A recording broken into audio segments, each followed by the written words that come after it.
Hi guys, welcome back. It's Dr. Saru.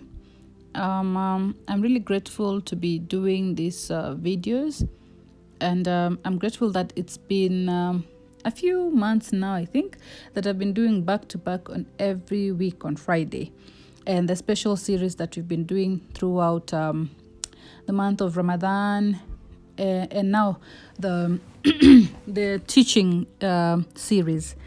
It's been a great experience to be able to interact with you guys on a weekly basis.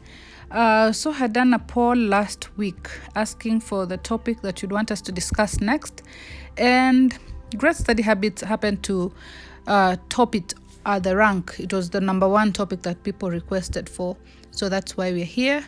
If you've not subscribed and you're new here, please do subscribe and bofya kengele ndo usije ukakosa tena video zingine. Meanwhile, let's get to it. I'll share my personal experiences about my study habits and also what I have researched and other people what they've said works for them. So number one, discover your learning habits. I'll tell you a short story. When I was in first year medical school, I never liked the topic, or rather the subject, biochemistry. And I tell myself I'm bright, that is why I got to med school, so I'll definitely ace it even without having to study myself. I'll just go for the lectures and that will be enough.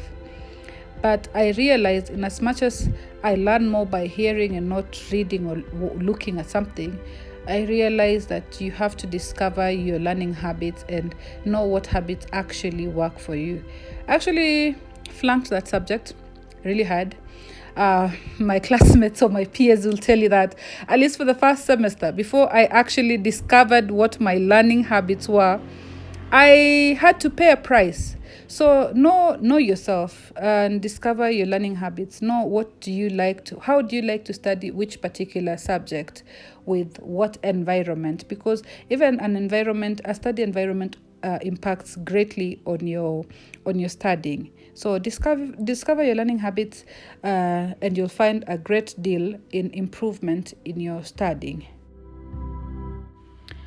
Number two, look after yourself. I think it's quite self-explanatory. Looking after yourself meaning you have to be. Let me give you an example. I love giving examples. So, in a setting where you know you have to study for your exams, perhaps, and you're not eating well, or you're not keeping yourself well. Maybe you're too cold, or you're maybe too hot. The whole idea of people studying with feet in cold water, it's something that I've never really got to understand. Because if you're feeling sleepy, recharge kidogo, take a nap, a power nap, and then you come back even better and study. Instead of wanting to force yourself to be awake, a lot of that stuff is going to pass you by and you're not going to get whatever you're studying. So it's better you take care of yourself so that you can study better and do better. Sawa sawa. The other thing we forget to do is reviewing our progress, and that will be our number 3 point for today. So review your progress. Something maybe I should point out for all scholars in whatever category or whatever level you are in right now of education, either high school, primary, med school, whatever school, undergrad or postgrad. You see, the most common mistake most people do is you want to study last minute. With last minute studying, you're not going to be able to review any of your progress. It's going to be actually very difficult to review your progress. But for example, you start studying with immediate effect while school has opened. You're going to be able to review your progress better that way, because at least you'll have a progress to even review. Number 4, plan your time. You see, time management is actually a skill, and I think most of us lack in that skill of time management, and we suffer procrastination. So whenever you feel as if, ni sawa, nitaamka tu asubuhi nitafanya, you don't even specify the time that you're going to wake up and the time that you're going to start studying that particular thing that you're supposed to study, it's good to have a timetable. Plan your day ahead. Before you go to sleep or before you go to bed, you plan your day, the next day that is. So unajua, I'll wake up at 6, for example, 6, do my own thing, maybe meditate, say a prayer, read a book, journal kidogo, and then from 7 now, after I've refreshed and taken a bath, I start studying this particular subject. And start with the boring subjects first before you go to the ones that you like doing all the time. So you start with that, maybe for an hour, take a break for like 30 minutes, and then you go on to the next one, like that. I think I'd already touched on this point kidogo mbele. Point number 5 is study every day. As I said, you cannot be a last minute person. That means you not study now when school starts, and then all of a sudden exam is in the next 2 weeks. Now you're studying on a daily. It's not going to make that same impact. If you'd have started from day one, you're studying kila siku pole pole hata kama it's kidogo. If you've tengered maybe 3 hours of study, or maybe whatever number of hours you want to study, but at least kidogo every day, it's going to make a lot of impact than if you say, for example, you won't do it kabisa until maybe when exams are near or around the corner. So that wraps up for number 5. So point number 5 is actually self-explanatory. Choose a place and a time. I cannot emphasize enough on time management. Always plan your time. That is one. And choose a place where it kind of motivates you to want to study. Most people actually require a calm, quiet environment for them to study. I've never seen somebody who'd want to study in a bar, perhaps. So study where you're going to be motivated.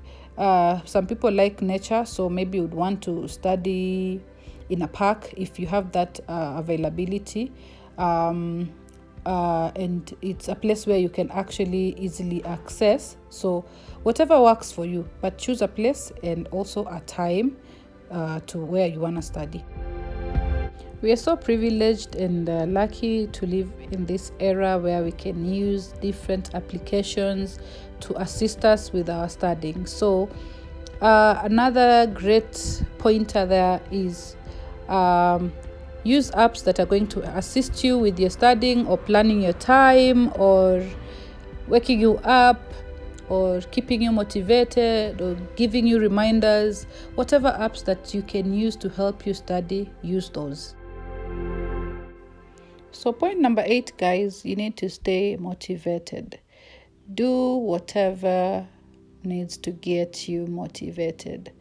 Personally, I would either call my family, especially my mom, should give me the reason as to why I'm actually doing this, the reason as to why I have to study. The other thing that used to keep me motivated then when I was in campus was working out, which I rarely do now. But yes, I would work out and and that would help me be motivated and stay motivated, and I'll know why I need to do this. I'll be so rejuvenated and I need to actually work and get it done, study and finish it up. Number 9, do not be afraid of asking for help, please. We don't know everything. Hatujui kila kitu. I might be good. For example, I was good in anatomy, but I was very poor in biochemistry. And my friend Shusha would always be there to help me with biochemistry because she was actually good in it. So you see, I would ask her to help me in that particular subject, and I would help her in the subject that I'm good in. Involve your teachers too, your parents, anyone who wants to help. Ask for help. Do not be ashamed or afraid of asking for help. It does not mean you're stupid. It means you actually are eager to learn and you want to know more. I saved the best for last. Number 10, take regular breaks. Like I said, when you have a timetable, you do one thing, you take a break, do the next, take a break, like that. Give yourself time to recharge. If you need to take a power nap, take a power nap. Whatever you need to help you recharge. Don't forget to like, comment, share this video and subscribe.